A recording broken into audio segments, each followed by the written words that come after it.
Using the Superglide Glass Mouse Skates from Pulsar, I went to the extreme end of speed for mice by not only using a lightweight gaming mouse, weighing in at 57 grams, on top of a hard speed pad, and pairing it with 3950 DPI. The question is, not if I can aim, but if it is even usable.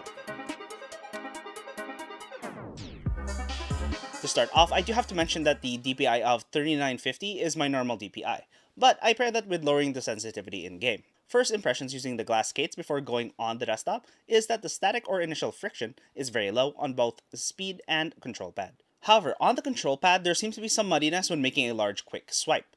Initially, I thought I may be pressing on the pad a little too hard, so I tried going lighter at the same speed. I did, however, find the same effect. While this may seem like an issue, the muddy portion only drops to as fast and smooth feeling as using new PTFE feet. In Windows, I have it set to the default middle speed, with enhanced pointer precision off.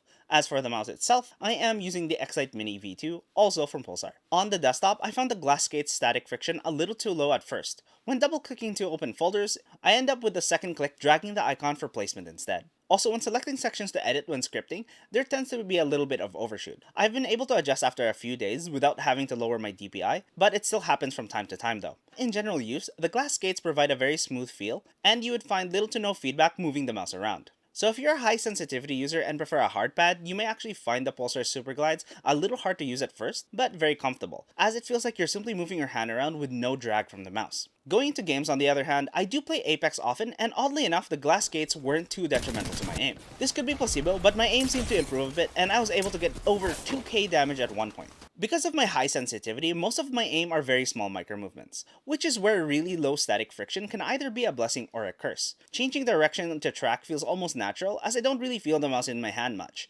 If you are running heavier mice, this may actually change, but let me know in the comments if you want me to test it with mice closer to the 100 gram mark. Sticking with the lighter mouse, as I mentioned earlier, with a control pad, swiping across the pad quickly seems to slow the mouse to the same speed as using PTFE feet. This does not present itself when using a hard pad. However, the overall experience with pure speed when gaming, light mouse, speed pad, high sensitivity, and glass skates is actually still usable, and is an improvement once you've gotten used to it. Pulsar sells skates for a large assortment of mice, so you can check if they have your specific mice feet shape. Also, they sell generic shape ones if your specific mouse feet are not available. But if you're interested in the Pulsar Xlite Mini V2, you can check out my review on it on this video.